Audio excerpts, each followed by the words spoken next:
அதனால இந்த பிரச்சனைக்கு ஆரம்பமே நீதான். இப்ப நான் யாரை வச்சு இதெல்லாம் பண்ணணும் அந்த மேனேஜர் மாறிட்டான். அவன் முத்துக்கிட்ட நான் சொல்லிதான் கடை வண்டி எல்லாத்தையுமே தூக்க சொன்னேன்னு சொல்லி போட்டு கொடுத்தான். அடி அப்ப நீங்க என் பேர் ஏதோ உன் பேரை சொல்லியிருந்தா இந்த உன்னையில வந்து கேட்பான். இது பாரு இப்ப முத்து என்ன மிரட்டான். நான் என் காசெல்லாம் அவனுக்கு கொடுக்க மாட்டேன். உன் பேரை நான் சொல்லாம இருக்கணும்னா நீ தான் அந்த 40,000 ரெடி பண்ணணும்.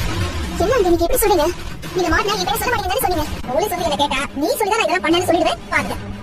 ஐயோ வேணாம் ஆண்டி, அப்படிலாம் எதுவும் சொல்லிட்டாதீங்க. நான் அந்த படத்தை எப்படியாவது அனுப்பிடுறேன். இல்ல இல்ல அதெல்லாம் டைம் இல்ல. நீ என்ன வேணும்னு சொல்லி நான் வரேன். ஆண்டி நான் இப்ப ஷோரூம்ல இருக்கேன். நீங்க வந்தீங்கன்னா என் ஹஸ்பண்டுக்கு தெரிஞ்சிடும். கண்டிப்பா அந்த படத்தை சீக்கிரமே அனுப்பிடுறேன். இல்ல இல்ல நான் வரேன். நீ கையிலேயே கொடுத்துரு. உன்னை எல்லாம் நம்ப முடியாது. உன்கிட்ட நான் ஏற்கனவே ஒன்று சொல்லணும்னு இருந்த விஷயம். விஜயன் கல்யாணத்துக்கு 1 லட்சம் ரூபாய்க்கு நான் போட்டா அவ கல்யாணத்துக்கு நம்ம என்ன பண்ணலாம்னு யோசிச்சுட்டு இருக்கேன். என்ன பண்ணலாம் நீயே சொல்லு. அவ்வளவு ஒரு 1000 ரூபாய் மொய் எழுது.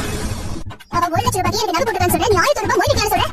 நான் பொதுவா கல்யாணத்துல 1000 ரூபாய் மொய் வைப்பேன். சரி உன் ஃப்ரெண்ட் கல்யாணம் ஆச்சே 1000 ரூபாய் மொய் வைக்கலாம்னு சொன்னேன். சரி நீ சொல்லு என்ன பண்ணலாம்? நீ 1000 ரூபாய் சொன்னதுக்கு அப்புறம் நான் சொல்றதுக்கு என்ன இருக்கு? பரவாயில்ல விடு, நான் பாத்துக்கிறேன். என்கிட்ட இருக்கிற நகை எடுத்து நான் உனக்கு பண்ணிக்கிறேன். நிறைய வைக்க போறியா? வேணா என்ன பண்ண முடியும்? இது என்னோட ஸ்டேட்டஸ் இஷ்யூ. அவன் எனக்கு பண்ணிருக்கா. நான் அவனுக்கு பண்ணல என்ன தப்பா நினைப்பா?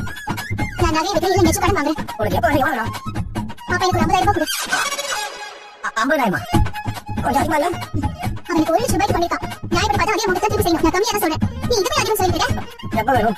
இப்பவே கொடு. நான் இன்னொரு 50,000 ரூபாய் ரெடி பண்ணிக்கிறேன். அப்ப அவளுக்கு வேற ஏதாச்சும் வாங்கணும். உடனே கொடுத்தாலுமா? இல்ல 50,000 தேங்க்ஸ் மனோஜ். ஒரு நிமிஷம் இல்ல. என்ன நோட்டி? என்ன சாந்தி முத்து இப்படி தெரிஞ்சது? இந்த முத்து கார் ஓட்டுறானே அவருக்கு நிறைய இடத்துல பழக்கம் இருக்கு. ஆளுங்க எல்லாரும் தெரிஞ்சிச்சு. அதான் எப்படியோ கண்டுபிடிச்சான். என்ன ஆண்டி நீங்க சொன்ன வேலையை முழுசாவே முடிக்கல. அந்த கடையும் திரும்பி வந்துருச்சு. நான் உங்ககிட்ட இந்த வேலையை சொல்லிட்டு வேற யார்கிட்ட சொல்லிக்கலாம். நீ என்கிட்ட சொல்றதுனால தான் பிரச்சனை உன் பக்கத்துல போ. நான் உன்னை காப்பாத்துறேன். இதுவே நீ வேற யார்கிட்ட சொல்லிருந்தேன் வை. அவங்க மாட்ட உடனே கொண்டு காட்டி கொடுத்துருப்பாங்க. உன் குடும்பத்துல ஒரு கசியம் ஆயிருக்கும். உங்களுக்கு தான் ஒரு வேலை கொடுத்த பாரு. உங்க வேலையெல்லாம் அப்புறம் பாத்துக்கங்க. இதுதான் மத்தவங்க நம்ப கூடாது. நம்ம வேலையை நம்ம தான் செய்யணும். இப்ப நாங்க ஸ்கூட்டி எடுக்கிறதுல அந்த மாதிரி அத பண்ணி கரெக்ட்டா சொல்லிட்டேன்ல. அப்ப இது பண்ணி கேக்குறேன். வண்டி இருந்தா பரவாயில்லையே. இவன் ஏதோ தட்டு விடுற மாதிரி வண்டி வெளியே இறக்கிட்டானே. இதுக்கு மேல நான் தெரிய போறேன். ஐயோ கூட என்ன நல்லா தெரியும். சொல்லுங்க.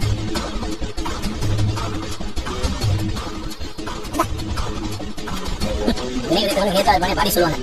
கரெக்டா இருக்குல்ல? சும்மா என் பொண்ணு கிட்ட ஸ்கூட்டி எடுத்துவீங்க. இப்போ உங்களுக்கு என்ன சமைச்சு பாத்தீங்களா? பணத்தை மாத்திட்டு ரொம்ப சந்தோஷப்படாத. இன்னும் எதுவும் முடியல. நீ சொல்றது சரிதானே? நமக்கு ஒரு விஷயம் நடக்கணும்னா மத்தவங்க நம்ப கூடாது. இனிமே நானே டைரக்டா டீல் பண்றேன்.